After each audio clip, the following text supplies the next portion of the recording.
Vamos continuar. A rememoração hipnótica. Eu vou aconselhar vocês a lerem estudos sobre a histeria, tá? Não ter um volume do Freud, mas é interessante.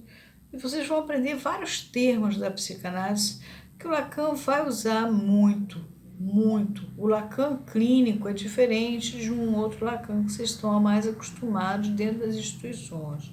Mas o Lacan clínico é vastíssimo.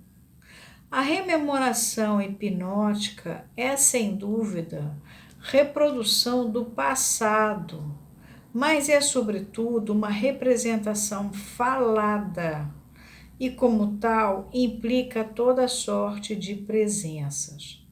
Vocês lembram que no capítulo, no parágrafo anterior, ele fala no discurso indireto.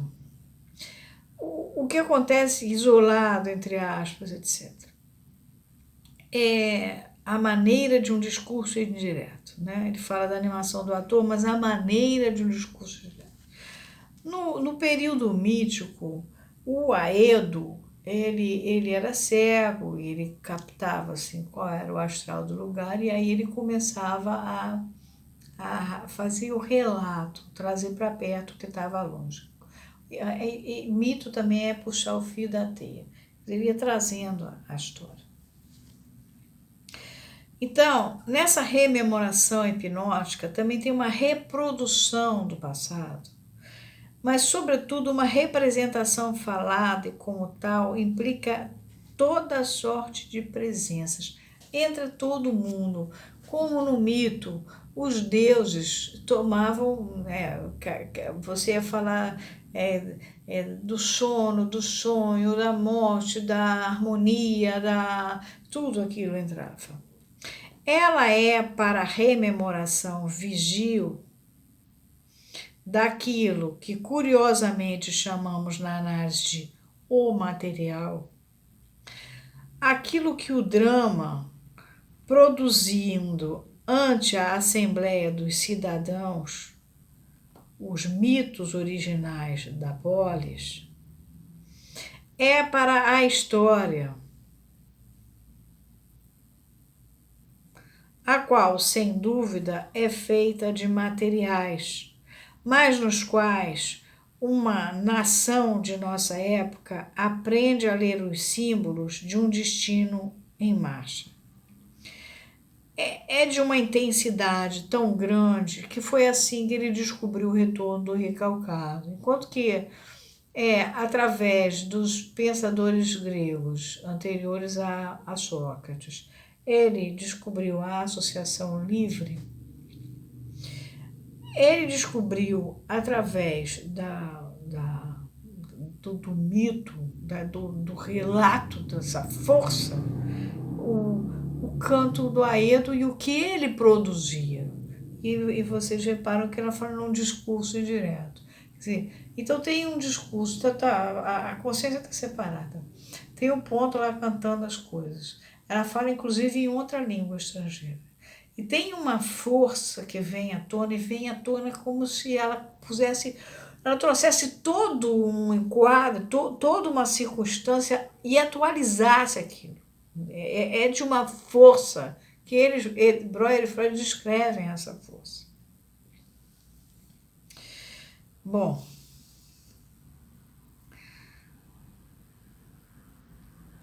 podemos dizer, na linguagem heideggeriana, vocês lembram que ele tira a letra de Heidegger, né?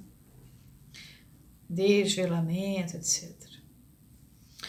Que ambos constituem o sujeito como Gewissend,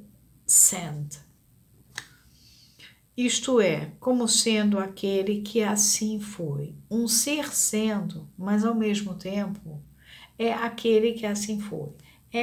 O retorno do recalcado é o recalcado ao mesmo tempo. Lacan vai dizer isso no seminário, se não me engano, no 1 ou no 2. É ao mesmo tempo. Mas na unidade interna dessa temporalização, acho que é no 2, o ente marca a convergência dos tendo sido, O ente não é o ser não está aí em questão. Não é o être, é o étant, é é o, é o ente mesmo. Marca a convergência dos tendo sido, do que foi sido, do que aconteceu, desse, aquele que assim foi.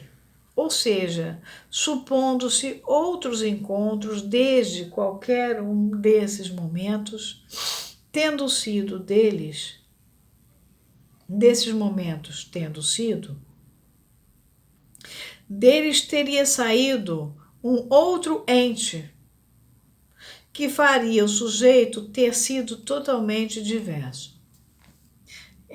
Então, reparem, é parecido com a noção da vivência do período mítico. O período mítico grego, ele é 200 anos antes do início do começo dos pensadores. E os pensadores, inclusive, quando eles falam do período mítico, eles falam criticando, são coisas de bobagem. E o mito é de uma intensidade imensa, imensa.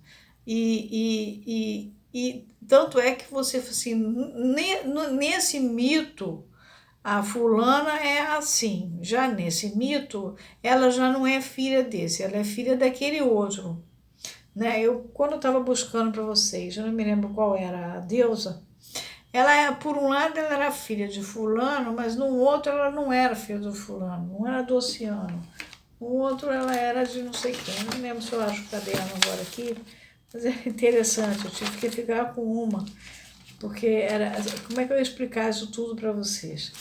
Mas é interessante porque tudo é possível nesse momento.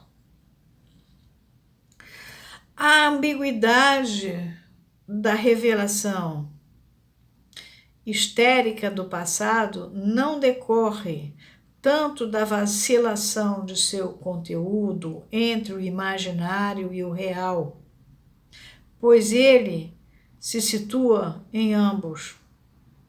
O conteúdo não está entre, ele está indo nos dois. Tampouco se trata de que ela seja mentirosa, não.